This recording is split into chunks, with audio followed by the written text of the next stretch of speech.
माननीय उप मुख्यमंत्री श्री केशव प्रसाद मौर्य जी का। आपकी कर्तव्य ध्वनियां कम पड़ रही हैं। पुनः और पुनः कर्तव्य ध्वनि से अमेठी में हार्दिक अभिनंदन है।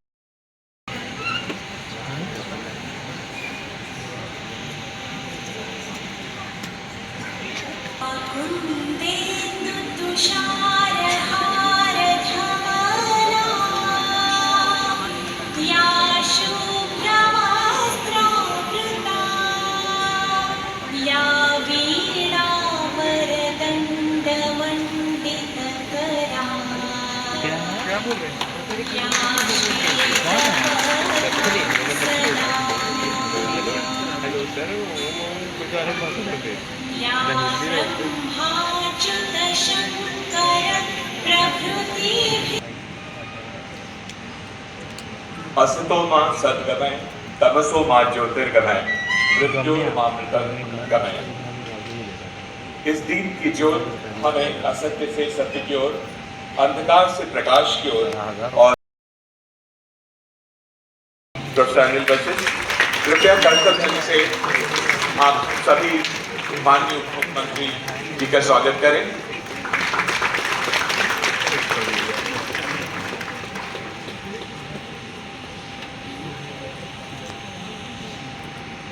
And also felicitating ISMP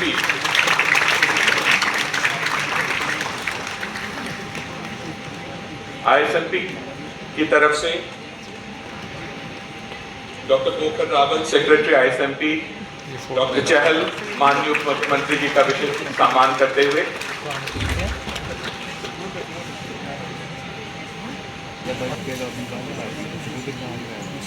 ISMP 5th International Conference on Pathogens, Plant Health and Food Security, recent advances universities में है, अलग अलग कैंपसेस में, और बहुत सारे टेक्नोलॉजीज हमने टेक्नोलॉजी ट्रांसफर करे हैं इंडस्ट्री में।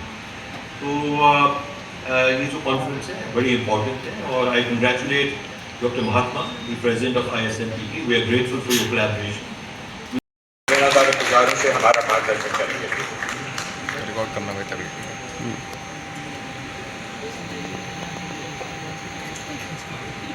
सबसे पहले तो मैं अमेठी यूनिवर्सिटी परिवार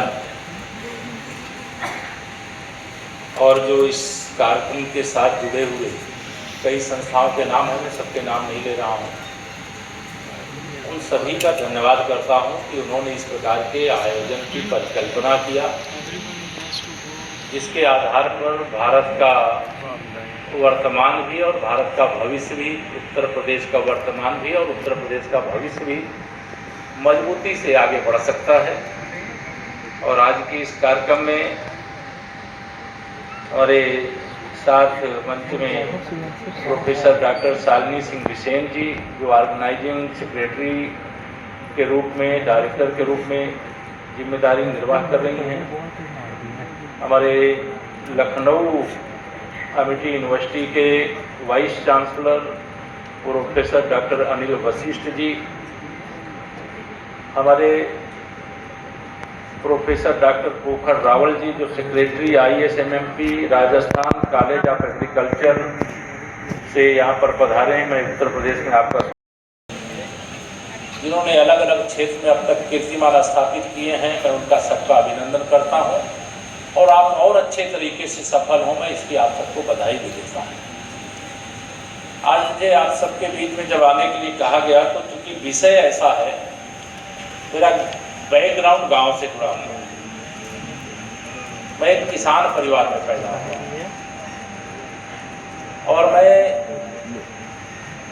जो किसान परिवार और वो छोटी मतलब जोत के किसान, मतलब जिनके पास जमीन कम होती है, ऐसे परिवार से मैं रहा हूँ। तो आप सबके सामने जो तमाम सारे विषय होंगे उसमें मैं जो आप सबको कहना चाह रहा हूँ, देखिए हमारे पास ये कह सकते हैं कि देश में सबसे, अगर उत्तर प्रदेश की बात करें तो उत्तर प्रदेश में जो देश की सबसे उपजाऊ भूमि अगर मैं कहूँ कहीं है तो वो उत्तर प्रदेश में।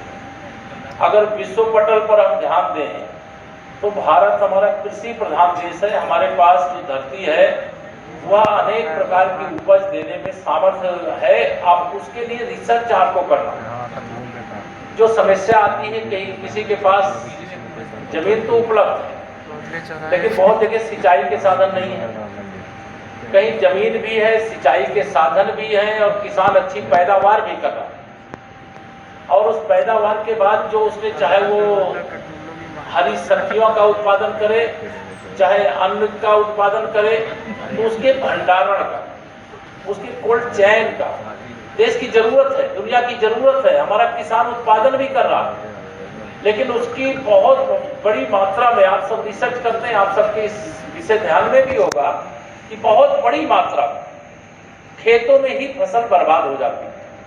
एक उदाहरण के तौर पर मैं आपको बताऊं, आलू का जो किसान होता है, अभी इस वर्ष आलू का उत्पादन थोड़ा ज्यादा हो गया। पिछले वर्ष लोगों ने इस उम्मीद के साथ किसानों ने अपने जो आलू का भंडारण कोल्ड स्टोरेज में किया जाता है उसका भंडारण किया और उनको उम्मीद रहती है कि नया आलू जब बाजार में आएगा उससे पहले उससे अच्छी कीमत मिल जाएगी, लेकिन उससे अच्छी कीमत इस बार नहीं मिली। इसलिए नहीं मिली है कि ज्यादा मात्रा में हमारे पास आलू का उत्पादन हो गया। अब ये एक चुनौती है, ये रिसर्च का विषय है कि अगर आलू का किसान आलू उगाता है, आलू बोता है और उत्पादन ज्यादा हो जाता है, जितनी जरूरत है उससे ज्यादा हो जाता है, हम प्रदेश तो बिक सकता है, लेकिन अगर उसको लखनऊ में बेचना हो, अगर उसको देश की राजधानी में बेचना हो, देश की आर्थिक राजधानी में बेचना हो, तो वो उस प्रकार से नहीं बिक पाता है क्योंकि उसकी क्वालिटी ऐसी नहीं। अभी हम लोग इस क्वालिटी को बहुत अच्छी बनाने की दिशा में काम कर रहे हैं और आने वाले समय में हमारे समूह की दीदियां भी जो सामान छोटी सी यूनिट लगा करके अगर कोई सामान का उत्पादन करने के बाद भी वो करोड़पति बने, यह भी हम लोग लगातार। और बहुत मैं आपको यह भी बताऊंगा कि बहुत सारी ऐसी भी यूनिटें हैं जो अच्छा उत्पादन करती हैं और अच्छे उत्पादन करके वो किसानों के द्वारा जो उत्पादित सामान होता है उसको खरीदना, फिर उसकी प्रोसेसिंग करना, उसकी पैकेजिंग करना और फिर उसकी मार्केटिंग करना, और इसके आधार पर अनेक रोजगार के भी अवसर सृजित होते हैं। हमारे सामने यह भी एक जिम्मेदारी पूर्ण चुनौती है कि हम कैसे अधिक से अधिक रोजगार के अवसर भी सृजित करें। आप सब प्रतिभा से परिपूर्ण हैं, आप सब ने अलग अलग प्रकार से, मैं जानता हूं मुझे आने में देरी हुई उसके लिए क्षमा भी चाहूंगा, काफी यहाँ पर चर्चा हुई होगी, लेकिन मैं आप सबको इतना ही कहूंगा, भारतीय जनता पार्टी की डबल इंजन की सरकार देश में भी है, प्रदेश में। देश में माननीय प्रधानमंत्री मोदी जी के नेतृत्व में और उत्तर प्रदेश में हमारे मुख्यमंत्री आदरणीय योगी जी के नेतृत्व में हम लोग लगातार यह प्रयास कर रहे हैं कि उत्तर प्रदेश में बड़े पैमाने पर निवेश भी आवे और निवेश के लिए कि वातावरण का निर्माण हो। अगर हमारे प्रदेश में बिजली नहीं आएगी तो कोई निवेश करने वाला आएगा क्या? नहीं आएगा।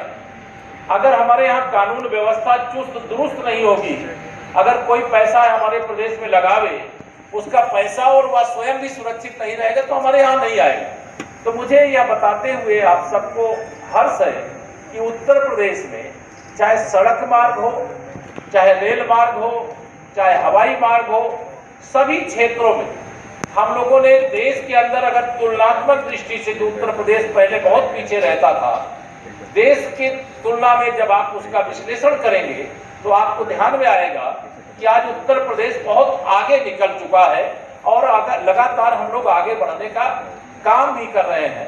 हमारी ही सरकार ने एक जनपद एक उत्पाद, मतलब एक जनपद में कोई एक उत्पाद को पहली प्राथमिकता में लिया है, लेकिन आने वाले समय में मुझे अभी पिछले दिनों उत्तर प्रदेश में निवेश की दृष्टि से जर्मनी जाने का मौका मिला। वहाँ जर्मनी के जो शॉप है, जो दुकानें होती हैं, वहां पर भी हमारे ओडीओपी का सामान बिकता हुआ दिखाई दिया, तो मुझे बड़ी खुशी हुई। अगर हम अच्छा सामान बनाते हैं तो अच्छा बेचने का भी काम होता है। अभी 24 जनवरी को उत्तर प्रदेश का स्थापना दिवस है, उसमें हमारे देश के गृह मंत्री माननीय श्री अमित शाह जी आए हुए थे। उस दिन एक और योजना को हम लोगों ने लॉन्च किया, किए हैं, जो अन्य राज्यों से आए हैं, जो भी हमारे वैज्ञानिक हैं, हमारे सभी वरिष्ठ वाइस चांसलरगण अलग अलग संस्थाओं से, मैं उनका सबका उत्तर प्रदेश की ओर से, यहाँ की 25 करोड़ जनता की ओर से, अपनी सरकार की ओर से हृदय से स्वागत करता हूँ। और मुझे इस कार्यक्रम में आपने बुलाया, मैं इसके लिए धन्यवाद करता हूँ। आगे इस प्रकार के जो भी कार्यक्रम होंगे, कहीं कोई चीज लगे तो हम अलग से बैठ करके भी सबसे चर्चा करने के लिए उपलब्ध रहेंगे, क्योंकि कल मैं पश्चिम बंगाल में था, वहाँ चुनाव चल रहा और चुनाव प्रचार के लिए गया था, इसलिए आज थोड़ा आने में देरी हुई यहाँ पर। इसके लिए क्षमा चाहते हुए आप सबके उज्जवल भविष्य की शुभकामनाएं प्रकट करता हूँ। बहुत बहुत धन्यवाद।